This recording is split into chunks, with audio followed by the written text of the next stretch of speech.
Hi, it's Adrienne Oliver with Remax Universal. Been doing a lot of rentals and purchasing for landlords lately and wanted to kind of go through some of the items that we use to screen tenants, look at investments, those type of things. So any of you guys that know kind of my general story know that this is actually how I got my start in real estate. So I was in my mid 20s and I had a house that I couldn't sell because I was $15,000 upside down on it.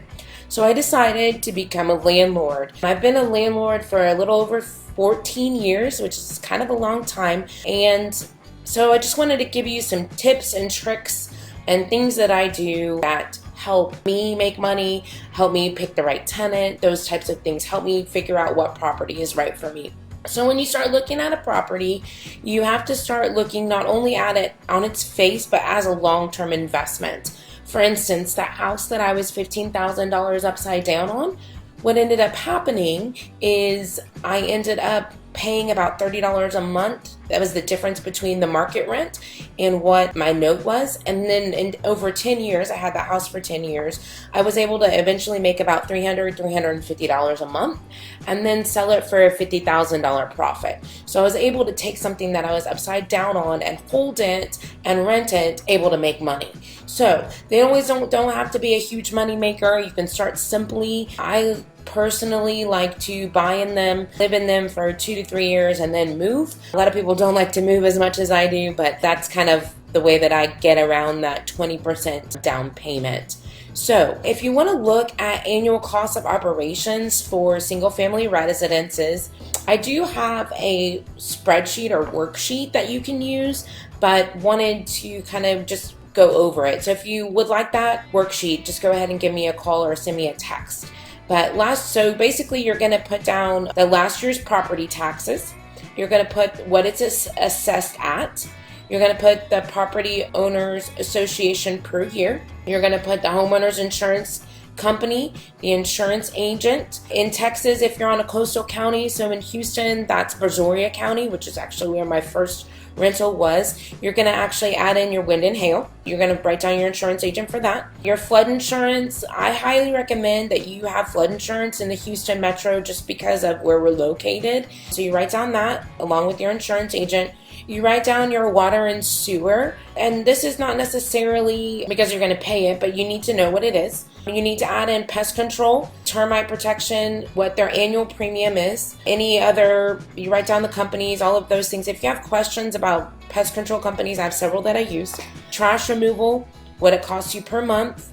Electric, per month, you average that out. You can also use powertochoose.org if you actually live there to be able to get that. If not, I usually use Reliant for my move-in and clean-outs and those type of things. Pool maintenance, if you have it with a service company. If you have a property with a pool, I highly recommend that you actually have your own pool maintenance included and that you do the pool maintenance yourself.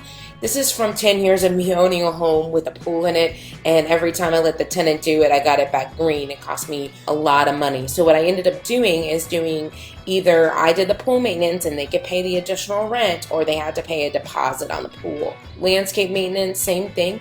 And then you also have to include regular service for your heating and air conditioning. You need to figure out if you have an elevation certificate. You need to, if you have a survey, if you have floor plans, and you also need to look at the community transfer fee and the closing costs. These are all the items that you look at as your annual cost of operations for a single family home. Most of the rentals that I have personally are single family. I do have clients who have a variety. They do condos, those type of things, and it's a little bit different for those, but you get the general idea. The other thing that you need to make sure that you do, in addition to the Texas forms that we have as realtors, which we provide, is to have your own rules and regulations. These should be uploaded and put in to the listing by me or the other listing agent.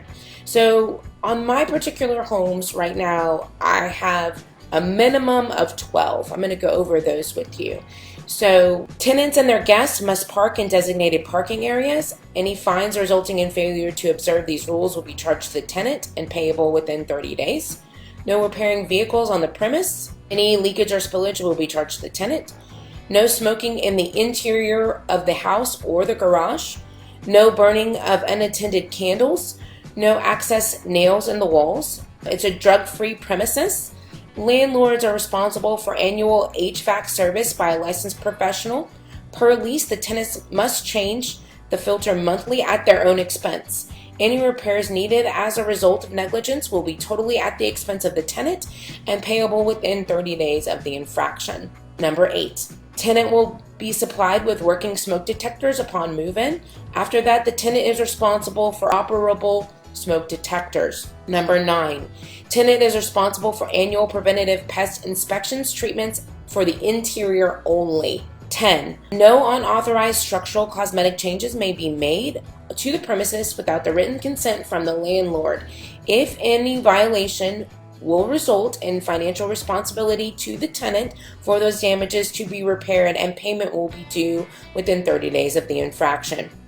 All light bulbs will be functioning upon move-in.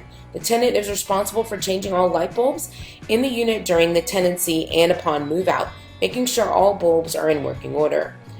And, balcony, back porches, things like that cannot be used for additional storage. Those are some ideas of how to, look at annual costs of both owning a single family home and then owning it for possible rent, and then some examples of rules and regulations that I use as a landlord. If you have any questions about being a landlord, how that works, how you can make monthly income, how to look at all of those items, please give me a call. My name is Adrienne Oliver. I'm with RE/MAX Universal, and my phone number is 832-217-7141. Thank you.